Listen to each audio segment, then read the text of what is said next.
বা এটা new York সিটির বেস্ট ফ্রি রাইড। এখান থেকে আপনি ম্যানহাটন ভিউ এবং স্ট্যাচু অফ লিবার্টি দেখতে পারবেন, তাও আবার একদম ফ্রিতে। শুরু থেকে বলে এখানে কিভাবে আসবেন। প্রথমে আপনাকে ম্যানহাটন স্ট্যাটেন আইল্যান্ড ফেরিতে আসতে হবে। আমি এখানে আসছিলাম ক্রিসমাসের দিন, মনে করছি ক্রিসমাসের ফেরিতে মানুষ কম থাকবে, কিন্তু এখানে এসে দেখি মানুষের অভাব নেই। আমাদের ফেরি আসতে দেখে আরো 20 মিনিট বাকি, তাই বসে বসে ওয়েট করতেছিলাম। এখানে যারা আসছে তার 80%ই দেখে এশিয়ান, স্পেশালি ইন্ডিয়ান আর পাকিস্তানি। এই ধাক্কা ধাক্কির পরে অ্যাটলাস ফেরিতে উঠতে পারছি। আর ফেরির ভিতরে বসলে আপনি এই ভিউ গুলা মিস করবেন, আর এগুলা দেখার জন্য আপনাকে ফেরির একদম লাস্ট মাথায় আসতে হবে। আর এইখান থেকে আপনি আপনার বেস্ট ভিউ গুলা দেখতে পারবেন। Guys, just look at this, the view. Statue of Liberty. এভাবেই দেখতে দেখতে আমাদের নেক্সট ডেস্টিনেশন এসে পড়ছি। অ্যারাউন্ড 20 মিনিট পরে আমরা স্ট্যাটেন আইল্যান্ডে আসছি।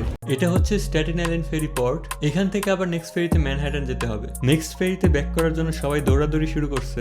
দৌড়ায় তাও নেক্সট ফেরিটা ঠিক টাইম মতো ক্যাচ করতে পারছি। এখন দেখি রাত হইতেছে আর বাইরে ঠান্ডা বাড়তেই আছে। বাই 0 ডিগ্রি সেলসিয়াস বাতাসে টিকতে না পেরে ভিতরে এসে পড়ছে। এখন ভিতরে এসে ভালো লাগতেছে না, আবার বাইরে 0 ডিগ্রি সেলসিয়াস যাইতে মনে চাইতেছে। ভাই বাতাসে তো পুরো উড়াই নিয়ে যেতেছে, ভালো করে কথা বলতে পারছি না বাতাসে। আমি জানি না ভিডিওতে